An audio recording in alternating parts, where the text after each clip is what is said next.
इसकी इतनी हिम्मत, इसने मुझे कीचड़ में फेंका। अब इस घर को मैं छोड़ूंगा नहीं। इतना कहकर कल्लू कौवा नदी के पास नहाने जाता है। अरे, बिजलियां कड़क रही हैं। लगता है बारिश होने को है। अब जल्दी से नदी में छेद कर देता हूँ जिससे बाढ़ आ जाए। फिर कल्लू कौवा नदी के बांध में छेद करने लगता है। अरे भागो भागो, बारिश होने को है, बहुत तेज बिजली तड़क रही है, भागो। थोड़ी देर में ही बारिश शुरू हो जाती है। बारिश इतनी तेज थी कि पूरे जंगल में पानी भर जाता है। तेज हवाओं के कारण मीनू मौसी का भी घोंसला टूटकर पानी में गिर जाता है। मीनू मौसी अपनी जान बचाकर वहां से उड़कर भाग जाती है। जंगल में इतना पानी भर जाता है कि काफ़ी पक्षी तो पानी के साथ ही बहे जा रहे थे।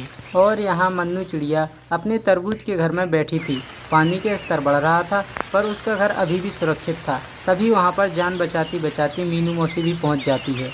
मन्नू बेटी, मेरा घोंसला टूट गया। क्या तुम मुझे आज रात के लिए अपने घर में रहने दोगी? मुझे बहुत सर्दी लग रही है। अरे हाँ हाँ मौसी, कैसी बात कर रही हो? जल्दी से मेरे घर के अंदर आ जाओ, अभी पानी बहुत दूर है। मीनू मौसी मन्नू चिड़िया के घर के अंदर चली जाती है और मन्नू चिड़िया तुरंत ही अपना दरवाज़ा बंद कर लेती। बारिश रुकने की बजाय और भी बढ़ती जा रही थी, जिससे नदी का पानी बढ़ जाता है और जंगल में बाढ़ आ जाती है। बाढ़ इतनी तेज थी कि काफ़ी पक्षियों के घर, मकान और उनके घोंसले सब पानी में बहा रहे थे। मन्नू चिड़िया के घर के पास भी पानी पहुंच जाता है, पर अभी उसका घर बाढ़ की चपेट में नहीं आया था।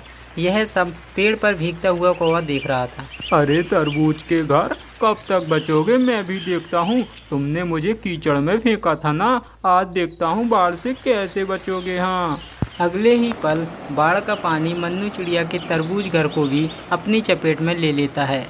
पर मन्नू चिड़िया का घर डूबने की बजाय पानी के ऊपर तैरने लगता है, क्योंकि उसका दरवाज़ा बंद था। काफ़ी देर हो जाने के बाद भी तरबूज का घर नहीं डूबता, इसलिए कल्लू कौवा तुरंत ही उड़ता और अपनी चोंच मार मार कर तरबूज घर का दरवाज़ा तोड़ देता है, जिससे उसके अंदर पानी घुस जाता और वह डूबने लगता। कल्लू कौवा तरबूज घर को डुबाने के लिए उसके ऊपर बैठ जाता है, ताकि वह घर पानी से ऊपर ही ना आ पाए।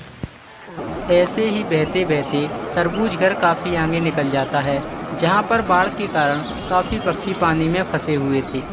पर कल्लू कौवा नहीं मानता, वह तरबूज घर के ऊपर ही बैठा रहता है और बाढ़ का मज़ा लेता है। और फिर अचानक से तरबूज का घर हवा में घूमने लगता है और वह आसमान की तरफ चला जाता है, जिसके कारण कल्लू कौवा भी हवा में घूमते घूमते आसमान में पहुंच जाता है। आसमान में जाते ही कल्लू कौवा ने जो देखा, उसकी आंखें फटी की फटी रह गई, क्योंकि अब तरबूज का घर एक नहीं बल्कि 5-6 थे। अब उसको समझ नहीं आ रहा था कौन असली है कौन नकली, पर फिर भी कल्लू कौवा पीछे नहीं हटता, बल्कि वह हर एक तरबूज पर अपनी चोंच मारता है, जिससे वह मन्नू चिड़िया का तरबूज का घर बर्बाद कर सके। पर वह पूरी तरह थक जाता है और उसका दिमाग भी घूमने लगता है।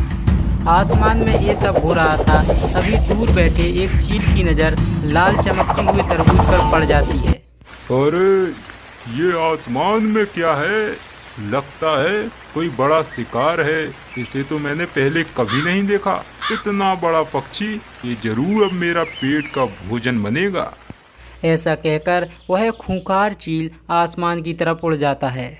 कल्लू कौवा तरबूज का चक्कर लगा रहा था, तभी अचानक से तरबूज घर नीचे की तरफ चला जाता और शिकार करने आया हुआ चील तरबूज की बजाय कल्लू कौवा का शिकार कर लेता और अपने साथ ही ले जाता है। वह तरबूज घर सभी पक्षियों को सुरक्षित तरीके से एक पर्वत पर ले जाता है, जिससे सभी पक्षियों की जान बच जाती है।